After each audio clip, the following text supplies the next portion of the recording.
ঠিক আছে, যেটা বলতেছিলাম যে ফাজান যেটা বলছে অ্যানায়নের আকার যত বড় হবে, ক্যাটায়নের আকার যত, চার্জ যত বেশি হবে, পোলার আয়ন তত বেশি হবে।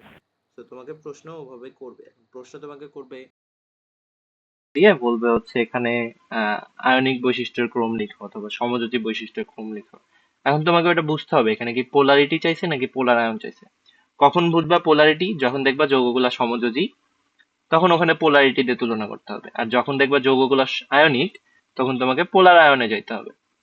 তো পোলারিটি চেক করার জন্য আমরা জাস্ট তড়িৎ ঋণাত্মকতার পার্থক্যটাই দেখি, কিন্তু পোলার আয়নে গেলে তখন তোমাকে ফাজানের নীতি দিয়ে এক্সপ্লেন করতে হয়। তো এখানে ধরো তোমাকে যৌগ দিছে সোডিয়াম ক্লোরাইড, ক্যালসিয়াম ক্লোরাইড আর অ্যালুমিনিয়াম ক্লোরাইড। এখানে তোমাকে যদি বলে কোনটা বেশি আয়নিক, তখন তুমি কি করবে? তখন তোমাকে দেখতে হবে প্রথমে এইটা হচ্ছে তিনটাই আয়নিক যৌগ। তো এখানে তোমাকে পোলার রায়ন বুঝাইতে হবে।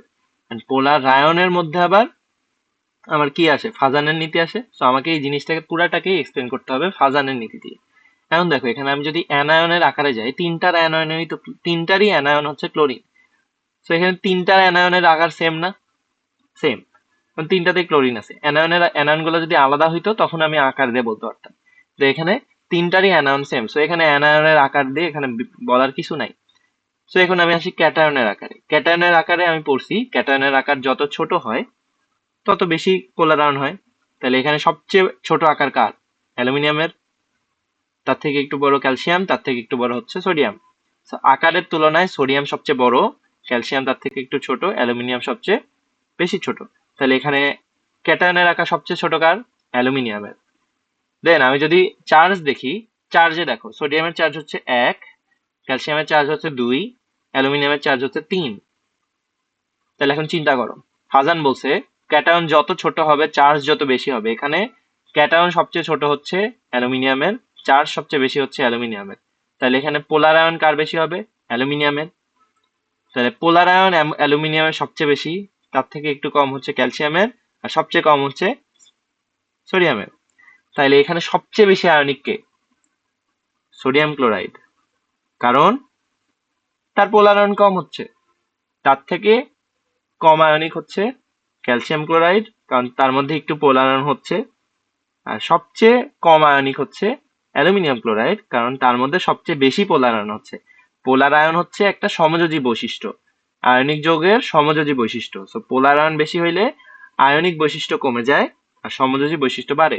সেখানে যদি তুমি সমযোজী বৈশিষ্ট্যের ক্রম দেখো, অ্যালুমিনিয়ামের সমযোজী বৈশিষ্ট্য সবচেয়ে বেশি, কিন্তু তোমাকে যদি বলতাম আয়নিক বৈশিষ্ট্যের ক্রম, তখন এটা উল্টা হইতো। সমযোজী বৈশিষ্ট্যের ক্রম এটা হচ্ছে, কিন্তু আয়নিক বৈশিষ্ট্যের ক্রমটা উল্টা হইতো। আমি যদি বলতাম এখানে আয়নিক, তাইলে সমযোজী যার বেশি আয়নিক তার কম, পুরা জিনিসটা এরকম উল্টা হয়ে যেত। এটাই হলো মেইনলি তোমার প্রশ্ন। তো এই টাইপের প্রশ্নই তোমাকে করবে, তোমাকে অনেকগুলা ইয়া দিবে। যেমন দেখো এই জায়গায়, দেখো সমযোজী বৈশিষ্ট্যের ক্রম, আয়নিক বৈশিষ্ট্যের ক্রম দুইটাই দেখাইতে বলছে। দেখো একটা একটার উল্টা। সমযোজী বৈশিষ্ট্যের ক্রম, আয়নিক বৈশিষ্ট্যের ক্রম একজন একজনের উল্টা। তো কিভাবে আসে দেখো, এখানে দেখো প্রত্যেকটাতেই এজি আছে, মানে প্রত্যেকটার ক্যাটায়ন সেম। তো ক্যাটায়ন দিয়ে তুলনা করে এখানে কোনো লাভ নাই, কিন্তু প্রত্যেকটার অ্যানায়ন আবার আলাদা। আবার দেখো চার্জ এখানে একজনের +1, একজনের -1, প্রত্যেকটারই সেম +1 -1। তো এখানে চার্জ তুলনা করেও লাভ নাই। তাইলে এখানে তোমাকে যেতে হবে অ্যানায়নের আকারে। অ্যানায়নের আকার সবচেয়ে কম হচ্ছে ফ্লোরিনের।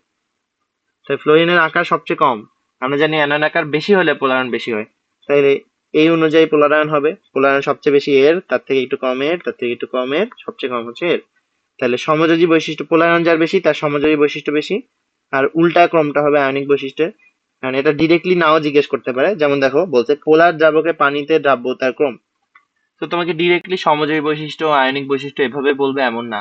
তোমাকে যেমন এখানে বলছে পোলার দ্রাবকে পানিতে যৌগগুলোর দ্রাব্যতার ক্রম। পোলার দ্রাবকে দ্রবীভূত হয় কারা? যারা আয়নিক হয় তারা। তো এখানে আলটিমেটলি তোমাকে আয়নিক বৈশিষ্ট্যের ক্রমটাই লিখতে বলছে, কিন্তু একটু ঘুরায় বলছে পোলার দ্রাবকে যে দ্রাব্যতার ক্রম। তো প্রশ্নগুলো হবে এরকম, এন্ড তোমাকে এখানে অনেকগুলো উদাহরণ দিছে। এগুলা জাস্ট ফাজানের নীতি অনুযায়ী মিলায় দেখা, এটা হচ্ছে কাজ। বুঝছো?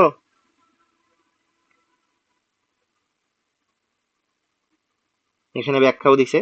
তুমি যেটা করতে পারো, তুমি এই ব্যাখ্যাগুলা পর্যন্ত একটু রিডিং মারবা। এরপরের দিন আমরা হচ্ছে হাইড্রোজেন বন্ধন আছে, এরপরে এগুলা ভ্যান ডার ওয়ালস, হাইড্রোজেন এগুলা দেখবো। আর সাথে আমাদের জটিল যৌগের, আমরা যে সন্নিবেশ সমযোজী বন্ধন দেখলাম, এটার একটা ভালো পার্ট হচ্ছে জটিল যৌগ। মানে আমরা দেখছি অলরেডি, বাট ওগুলা একটু স্পেসিফিক ভাবে দেখবো, এটা বাকি আছে। আর হচ্ছে জটিল যৌগের মধ্যে আমরা যেটা পড়ছিলাম যে ডি অরবিটালের ওরা হচ্ছে প্যারাচুম্বকত্ব, চুম্বকত্ব প্রদর্শন করে, কালারফুল যৌগ গঠন করে, এই জিনিসগুলো আমাদের দেখা বাদ আছে। এগুলো দেখলে আমাদের মোটামুটি এই চ্যাপ্টার শেষ হয়ে যাবে, এই চ্যাপ্টারে আর তেমন কিছু নাই। তো তোমার কাজ হচ্ছে এত দূর দেখা, বুঝছো?